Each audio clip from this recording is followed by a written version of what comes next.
የሞት ዶክተሮች ሰውን እንዳይጥ መሞከሪያ።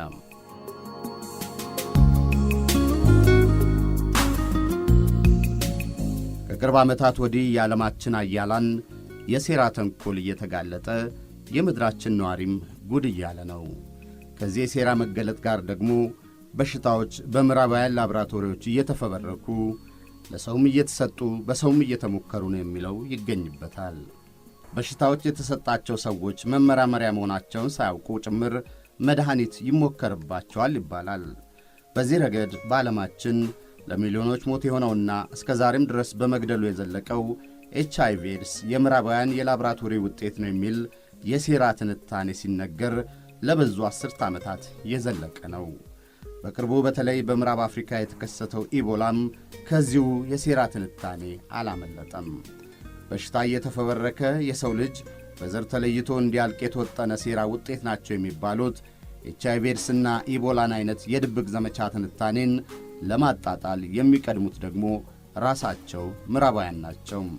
ለምን HIV ኤድስ በብዛት ጥቁርና ቢጫ የሚባሉትን የእስያ ዝርያዎችን ቀጠፈ ለሚለው ተጠየቅ ይመልሱት ባይኖራቸው፣ ከሁሉ በላይ ግን ይደብቁት ያልተቻላቸው በተጨባጭ መረጃዎች የተረጋገጡ የሰው ልጅ የበሽታ መሞከሪያና የመድኃኒት መፈተሻ ያደረጉባቸው የበዙ ምርምር የሚል ስም የተሰጣቸው ዘግናኝ ኀጢአቶች መፈጸማቸውን ማስተባበል ያለመቻላቸው ነው ሐቁም። በዚህ ረገድ ዛሬ የአሜሪካን ኀጢአት እየበዛ ይነገር እንጂ እጃቸው በዚህ ኀጢአት በደም የጨቀየ ሀገሮች የበዙ ናቸው። ምርምር ተብዬውን የሚያደርጉት ደግሞ የሞት ዶክተሮች ይባላሉ።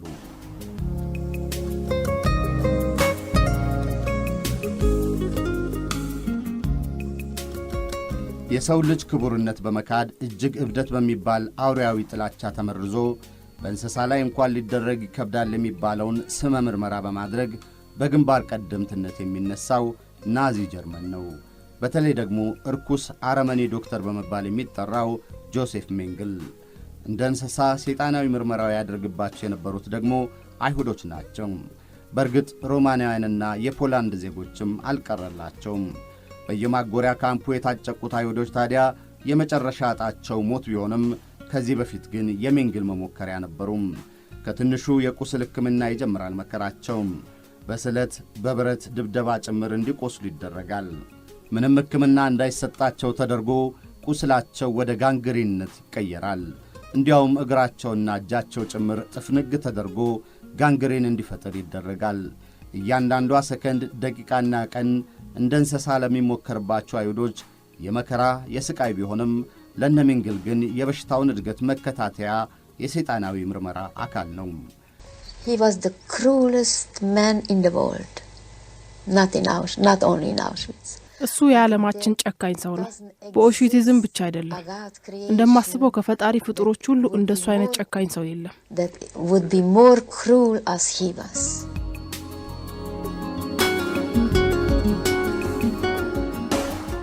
ምርጦቹ የአርያን ወታደሮች ሲቆስሉ የሚገጥማቸውን ችግርና መፍትሔ መፈለጊያም እንደማለት ነው። አይሁዶቹ ለ3 ሰዓታት እንደ በረዶ በቀዘቀዘ ውሃ እንዲቆዩ ይደረጉም ነበረም። ቅዝቃዜው በሰው ላይ የሚያመጣውን ለውጥ ከቅዝቃዜው ከወጣ በኋላም ሙቀትን ሰጥቶ ማትረፍም ሲሞከርባቸው ነበረም። የአይሁዶቹ መጨረሻ ሞት ይሆን ዘንድ ቀድሞ ቢታቀድም በብዛት የሚጨርስ ብዙ ወጪ የማያስወጣ የጋዝ ምድጃ የሚለውን በመርዝ አፍኖ መግደልንም ፈጥሮ እልቂቱን እንደ ታላቅ የሕክምና ጥበብ የሚከታተል ጨካኝ በመሆኑ ይታወቃል። ከሁሉ በላይ በእናቶችና ሕፃናት ላይ ያደረጋቸው ሰይጣናዊ ሙከራዎች ዘግናኝ ናቸው። በተለይ የመንትዮች ምርመራ ሲል የሚጠራው እርኩሰቱን ያሳያል።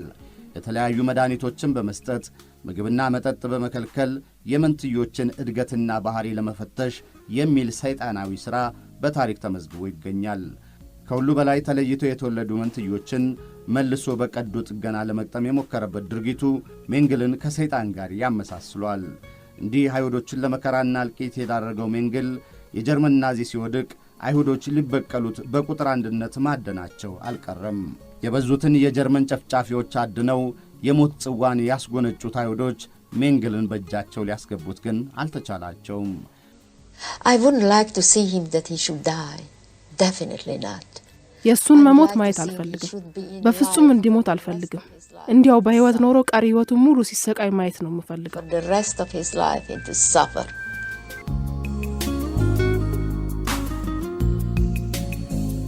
መንግል ከጦርነቱ በኋላ ወደ ላቲን አሜሪካ አምልጦ ለዚያ አረመናዊ የኃጢአት ሥራው የእጁንም ሳያገኝ በብራዚል በርጅና መሞቱ ይነገራል። በሁለተኛው የዓለም ጦርነት የሰው ልጅ እንደ እንስሳ መሞከሪያ በማድረግ መንግል ብቻ አልነበረም እጁን በሰዎች ደምና ነፍስ የጨቀየውም። ሌሎች የበዙ ዶክተር ተብዮችም ይህን ኃጢአት አድርገውታል። ግና የእጃቸውን ቅጣት ከማግኘት ይልቅ መትረፋቸው ብቻ ሳይሆን ማንነታቸው ተደብቆ የተንደላቀቀ ሕይወት መክፋታቸው ነው ተቃርኖ።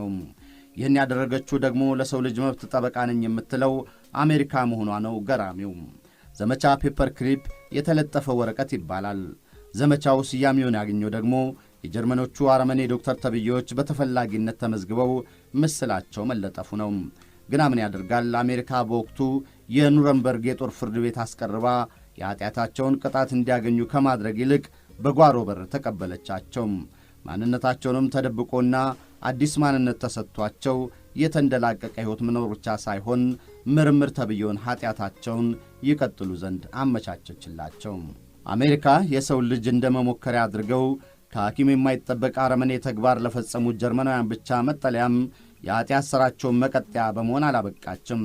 በዚህ ረገድ ጭራቁ ቀዳጅ የሚባለው የጃፓኑ ዶክተር ሺሮ ኢሺ ታሪክ ይጠቀሳል። ኢሺ ጭራቁ ቀዳጅ የሚል ቅጽል ስም የተሰጠው በጃፓን ቻይና ጦርነት የተማረኩ ወታደሮችን ያለማደንዘዣ ቀዶ ጥገና በማድረጉ ብቻ አይደለም። እንዲያውም እንዲህ በስቃይ የቀደደውን የውስጥ አካል ክፍት አድርጎ ምርመራ ተብዮን ማካሄዱ ተጨምሮበት ነው እንጂ ሆን ብሎ በበሽታ እየመረዘ በመመራመሩም ይታወቃል። ቡድን 731 ተብሎ በሚጠራው የማረጃ የጦር ሰፈሩ እስከ 200,000 ሰዎች ላይ ይህን ኃጢአት በመሪነት መፈጸሙ ተጽፎ ይገኛል። የጃፓን መሸነፍ መቃረቡ በታወቀ ጊዜ ደግሞ እንዲህ እየቀደደ ምርመራ ተብዮውን የሚያደርግባቸውን የጦር ምርኮኞች በሙሉ እንዲገደሉ ማድረጉ ነው የጭካኔው ልክ ማጣት። የምርምር ማድረጊያ ተብዮውን ካምፕና የምርምር ውጤት ተብዮውንም አቃጠለው።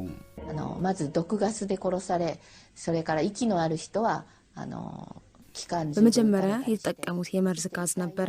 ከመርዙ ጋዝ የተረፉትን በአውቶማቲክ ጦር መሳሪያ ፈጇቸው። አስከሬናቸውንም በእሳት አቃጠሉት። ሟቾቹ ብዙ ስለነበሩ አቃጥለው መጨረስ ስለተቸገሩ እናም የቀሩትን አስከሬኖች ወደ ስንጋሪ ወንዝ ጨምሯቸው።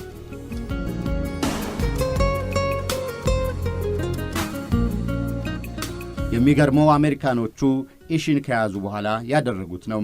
የአሜሪካንን ጦር በአዛዥነት የመሩት ጀነራል ዳግላስ ማካርቱር ኢሺ በሰው ልጅ ላይ ለፈጸመው አረመኔያዊ ኃጢአት የእጁን ያገኝ ዘንድ ደንታ አልነበራቸውም። ይልቁንም እንዲህ የሰው ልጅ በሕይወት እያለ በምርምር ስም እየቀደደ ያገኘውን ውጤት ተብዬ ማግኘት ነበር ትኩረታቸው። አውቀው ውጤት ተብዬውን ያጠፋው ኢሺ ደግሞ ለአሜሪካኖቹ መልስ ከአረመኔ ጭንቅላቱ እያወጣና ከደበቀበት እየመዘዘ የሚሰጠው እሱ ብቻ መሆኑን በመረዳቱ መደራደሩ አልቀረም። አሜሪካኖችም በ200,000 ሰዎች ላይ ለፈጸመው ኃጢአት የእጁን ማግኘት ከማድረግ ይልቅ የምርምር ውጤት ተብዬውን በልጦባቸው ሊንከባከቡት ፈቀዱ። የኢሺን ማንነቱን ቀይረው እንዲያውም የኃጢአት ምርምሩንም እንዲቀጥል መፍቀዳቸው ዛሬም ድረስ ለሰው ልጅ መብት የቆምነን ለሚሉት አሜሪካውያን የሚጠቀስ የታሪክ ጠባሳ ሆኖ የዘለቀ ነው።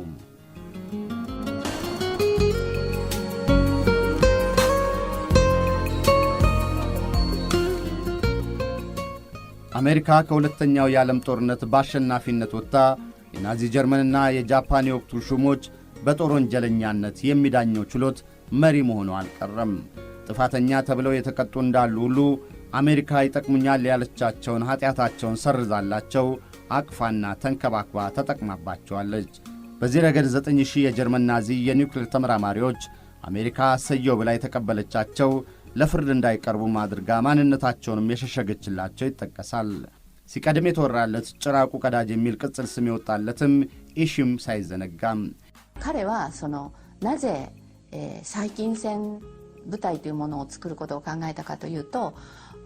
እዛ እነሱ የፈለጉትን ያደርጉ ነበር። ሌላው ቀርቶ በጃፓውያን ዘንድ ተቀባይነት የሌለውን ነበር የሚያደርጉት። ከሁሉም በላይ በሰዎች ላይ ጭምር ያለምንም ገደብ ነበር ሙከራ የሚያደርጉት።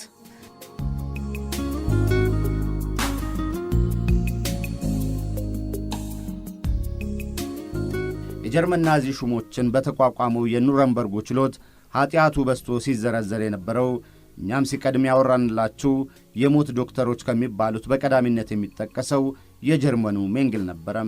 ሜንግል በሌለበት በዛው ችሎት በሕይወት የሚፈለግ ተብሎም ተወስኖበታል። አዲሲቷ አይሁድ አገር እስራኤልም የሞት መላእክቶች የምትላቸውን አዳኞች ልካ የላቲን አሜሪካን ምድርን ብታስስም ሳይቀናት በርጅና ሞተ እንጂ። ከዚህ ከኑረምበርጉ ችሎት ውሳኔዎች አንዱ የሰው ልጅ ለምርምር ተብዬ ጨካኝ ተግባር መጠቀም ውግዝ ነው የሚል ይገኝበታል። እንዲህ አሜሪካ በፈላጭ ቆራጭነት የተሰየመችበት የኑረምበርጉ ችሎት ይህን ቢያሳልፍም አሜሪካ ራሷ ከዚህ ሁላ እውነት በፊት 13 ዓመት ቀድማ በምድሯ ዜጎቿን መሞከሪያ ማድረጓ መጋለጡ ነው ተቃርኖው። የቱስኬጌ ቅሌት በመባል ይታወቃል። ይህ በዘመኑ ገዳይም አስከፊም በተባለው የጨብጥ በሽታ ላይ የአሜሪካ መንግሥት ሰዎች የምርምር ተብየው መሞከሪያ ምድር አላባማ ውስጥ የምትገኘው የቱስኬጌ ከተማ በመሆኗ ነው ስሙን ያገኘው። ለ40 ዓመታት ያህል በዘለቀው ይህ ቅሌት ይሞከርባቸው ዘንድ የተመረጡት ደግሞ ጥቁሮቹ አሜሪካውያን ነበሩ። በዘመኑ ለጨብጥ በሽታ መድኃኒት የሚባለው እንደ ሜርኩሪ ያሉ አደገኛ ኬሚካሎች ነበሩ። ይህ ደግሞ ከአካል ጉዳት እስከ ሞት ያደርሳል። ለቱስኬጌ ምርምር ተብዬ የተመረጡት ጥቁሮች ግን ሲቀድም ሙከራ እየተደረገባቸው መሆኑን አልተነገራቸውምም፣ አያውቁምም። የሚገርመው ደግሞ ድሃዎቹ በጨብጥ የተያዙት ጥቁሮች ወደ ሆስፒታል እየተጠሩ ምግብ እየተሰጣቸው መዳን የማይሰጥ ኪኒን ነበር የሚያስቅሟቸው። የምርምር ተብዬው ዓላማም በጨብጥ የተያዙ ድሆቹ ጥቁሮች ምንም አይነት ሕክምና ሳይሰጣቸው በሽታው የሚያደርስባቸውን ጉዳት መከታተል ነበረም። 399 የተመረጡ ጥቁሮች ሕክምና እየተሰጣቸው ነው ተብለው ግና በተቃራኒው አንዲትም መድኃኒት ተነፍገው ስቃያቸው ነበር ለ40 ዓመታት ይመዘገብ የነበረው። የከፋው ደግሞ ፔኒሲሊን የጨብጥ መድኃኒትነቱ ታውቆ ለሌሎች ሲሰጥ ለነሱ መነፈጉ ነው። ከ40 ዓመታት በኋላ የተረፉት 74 ብቻ ነበሩ። 40 ሚስቶች ደግሞ በሽታው ተላልፎባቸዋል። 19 ልጆች ደግሞ እጅግ ለከፋ ጨብጥ በሽታ ተጋልጠው ተወልደዋል። የበዙ ሐኪም ተብዬዎች የተፈራረቁበትን የናጢያት የአሜሪካ የመድኃኒት ቁጥጥር መሥሪያ ቤትና መንግሥት ጭምር የሚያውቁት መሆኑ ነው ገራሚውም። በዚህ ረገድ ዶክተር ፒተር ቡክስቶን የቱስኬጌን ቅሌት ኃጢአትነት ለመንግሥትና ለተቆጣጣሪው መሥሪያ ቤት ሲያሳውቁ ዝም በል መባላቸው ነው ማሳያው። ሰውየው ግን የሕሊና ረፍት አላገኙምና የቅሌቱን ምስጢር ለዋሽንግተን ፖስትና ኒውዮርክ ታይምስ አሳልፈው በመስጠት ይፋ አወጡት። የአሜሪካ ምክር ቤትም ምርመራ አድርጎ እውነታውን አጣራ። ጉዳት ለደረሰባቸው ሰዎችም $9 ሚሊዮን ካሳ ይከፈላቸው ዘንድ ተወሰነም። ዳግምም ሰዎች የሕክምና ምርመራ መሞከሪያ ማድረግ በአሜሪካ ምድር የሚከለክልም ሕግ ወጣ።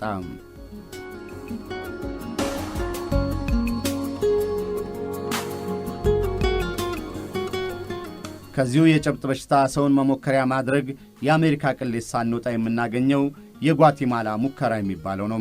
የሚገርመው በዚህ ቅሌት የወቅቱ የአሜሪካ ፕሬዝደንት ትሩማን የጓቲማላዋቻቸውን ጆን ጆሴ አሬቫሎን ዜጎቻቸው መሞከሪያ እንዲሆኑ ማግባባታቸው ነው። እናም ከ1500 በላይ የጓቲማላ ዜጎች መሞከሪያ ሆነው ሕይወታቸውን ማጣታቸው ነው መረጃዎች የሚያሳዩት። ለዚህ ቅሌት ቢዘገይም የአሁኑ የአሜሪካ ፕሬዝደንት ባራክ ኦባማም የጓቲማላን ሕዝብ በይፋ ይቅርታ ጠይቀዋል። አሜሪካ ከምድሯ ውጭ ካደረገቻቸው ሰውን መሞከሪያ ምርምር ተብዬዎች የካናዳው የሚታለፍ አይደለም። ምኩልትራ ፕሮጀክት የሚባለውን በሞንትሪያል የመራው ደግሞ ዶክተር ዶናልድ ካሜሩን ይባላል። ምርምር ተብዬው ደግሞ የሰውን አእምሮ በመቆጣጠር ላይ ያተኮረ ነው። ካሜሩን በዚህ ምርመራ ተብዬው የኤሌክትሪክ ንዝረት፣ አደንዛዥ ዕፅ፣ ረባሽ ድምፆችና ከፍተኛ ብርሃንን ተጠቅሟል። መመራመሪያ የተደረጉት ሰዎች ዐይናቸው እንዳይጨፈን ሽፋሽፍቶቻቸው በብረት ተወጥረው የፊጥኝም ታስረው ነበር ሙከራ የሚደረግባቸው። ሙከራው የተደረገባቸው የቀድሞ ማንነታቸውን እንዲረሱ ጭምር ተደርገዋል። ስማቸውን፣ ወላጆቻቸውን፣ የተወለዱበትንና የተማሩበትን ቦታ ብቻ ምን አለፋችሁ ስለ ቀደመ ማንነታቸው ከሕሊናቸው ታጥቦ ወጥቷል። በግልባጩ ናቸው የተባሉትን ተሞልቶባቸዋል። በዚህ ምርምር ተብዬ የተጎዱት ደግሞ ለአእምሮ ቀውስ ተዳርገዋል። ቃላት አውጥተው መናገር እስካለመቻል የደረሱ አሉ። ምርምሩ መካሄዱ ቢታወቅም መረጃዎች ግን ሊገኙ አለመቻላቸው አዳፍነውታል። የሚገርመው ይህን የካናዳውን የካሜሩን የአእምሮ ቁጥጥር ምርመራ ተብዬ ውጤት የአሜሪካ የስለላ ድርጅቶች ሚስጥር ሊያወጣጡ በሚፈልጓቸው ሰዎች ላይ ዛሬም ድረስ ይጠቀሙበታል መባሉ ነው።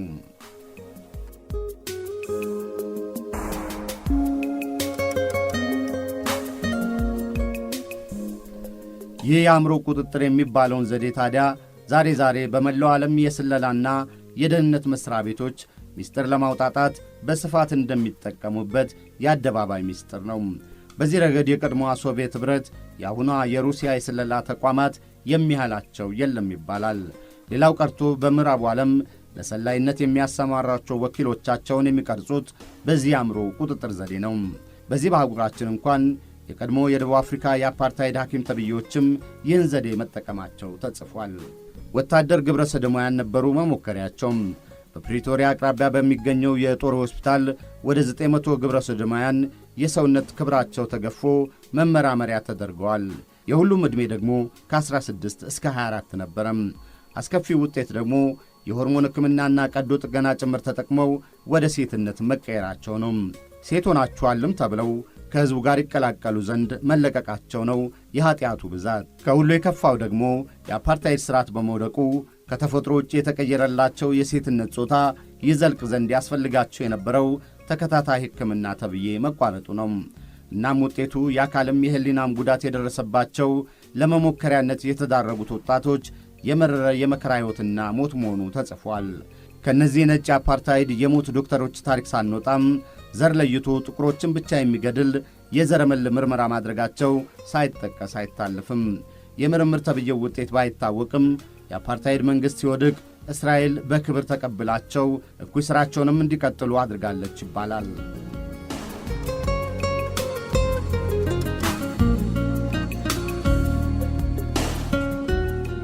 የሰው ልጅ እንደ መሞከሪያ በመጠቀም ከሕክምና ሥነ ምግባር ውጪ ተደርጓል የሚባሉ ምርምር ተብዬዎች ዶሴ የሚበዛው የአሜሪካንን ኀጢአት ይዘረዝራል። ከበሽታ እስከ ጋዝና የኒውክሌር አረር ድረስ በሰዎች ላይ ተሞክረዋል። በቪየትናም ጦርነት ዘመን በስፋት የዋለው ቢጫው ብርቱካን የሎ ኦሬንጅ ተረክ እልቂት ተነግሮ አያልቅም። ፕሮጀክት 4.1 በሚባለው የማርሻል ደሴት ነዋሪዎች ለኒውክሌር አረር እንዲጋለጡ ተደርገው የደረሰባቸው መከራም እንዲሁም እንዲያውም ጠንቁ ለዘርም ተላልፎ አካለ ስንኩልና በካንሰር የተያዙ ልጆች መወለዳቸውም በታሪክ ተመዝግቧል። ይህን የሰው ልጅ መሞከሪያ የማድረግ የአሜሪካን አባዜ ለዜጎቿም አልቀረላቸውም።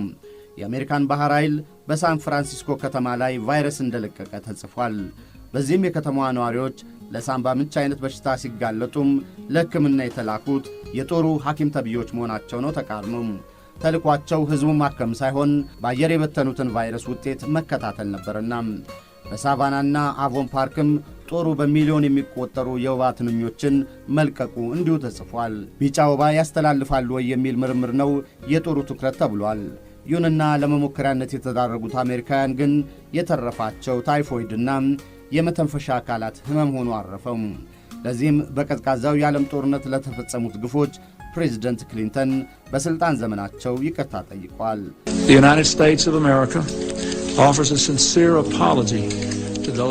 ዩናይትድ ስቴትስ ኦፍ አሜሪካ ጥልቅ ሐዘኗን በምርምሮቹ ለተሞከረባቸው ዜጎች፣ ለቤተሰቦቻቸውና ለማኅበረሰቡ ሁሉ ይቅርታ ትጠይቃለች። መንግሥት ስህተት ሲሠራ እኛ የመቀበል የሞራል ግዴታ በማድረግ የሞት ዶክተር የሚል ስም የተሰጣቸው የሚበዙቱ ዘመን የሁለተኛው የዓለም ጦርነት ነው። ለዚህም እንደ ምክንያት የሚጠቀሰው ደግሞ ሐኪም ተብዮቹ ይሞክሩባቸው ዘንድ የሚፈልጓቸውን የብዙ ሰዎች ያገኙ ዘንድ ጦርነቱ ምርኮ አበርክቶላቸዋል የሚለው ነው። ይሁንና የዚህ ዘመን የሞት ዶክተሮች ወሬ በአብዛኛው ይፋ የወጣው ከተሸናፊዎቹ የጀርመንና የጃፓን ወገን በመሆናቸው ነው ይላሉ። መንግሥታት ዛሬም በድብቅ የሚያከናውኑት በመሆኑ ሚስጥሩ በቀላሉ አይወጣም እንጂ የበዙቱ ሰለጠኑት የሚባሉት አገሮች ዛሬም የቀጠሉበት ለመሆናቸው በጥቂት ተቆርቋሪዎች የሚወጡት መረጃዎች ለዚህ እንደ ማሳያም ይቀርባሉ። በሌላ በኩል በተለይ ወደፊት በሚደረጉ ውጊያዎች የበዛ እልቂት አድርሶ ጠላትን ለማሸነፍ ከጥይት አረር ይልቅ በሽታዎች ናቸው በሚል የጦር ሹሞችና የስለላ ኃላፊዎች ትኩረት ሰጥተው እንደሚተጉም ይተነትናሉ። ከዚህ አኳያ ኤችአይቪ ኤድስ የአንድን የሰው ልጅ ዘር ብቻ ለይቶ እንዲያጠቃም በዘረመል ምርምር የተሠራ ነው ሲሉም ሽንጣቸውን ገትረው ይከራከራሉ። የቅርቡ የምዕራብ አፍሪካ አገሮች ነፍስ አስጨናቂው ኢቦላም እንዲሁም በተለይ በሺ የሚቆጠሩ አፍሪካውያን ሲያልቁ በዝምታ ታልፎ ጥቂት ነጮች በኢቦላ ሲያዙ መኖሩ እንኳን አይታወቅ የነበረው መድኃኒት ይፋ ወጥቶ ሰዎቹ መዳናቸው የነጮቹ የእጅ ሥራ ነው ለሚለው ትንታኔያቸውም ማስረጃ አድርገው ያቀርባሉ። በእርግጥ ይህን ትንታኔ የሥራ ፈት ሴራ ተንታኞች ተራ አሉባልታ ነው የሚሉም እንዳሉ ሁሉም ግን የማይካደው የሰው ልጅ ሰብአዊ ክብርነት የገፈፉ እንደ እንስሳ መሞከሪያ ያደረጉ ምርምር ተብዬዎች መካሄዳቸውና ዛሬም ድረስ መቀጠላቸው ነው።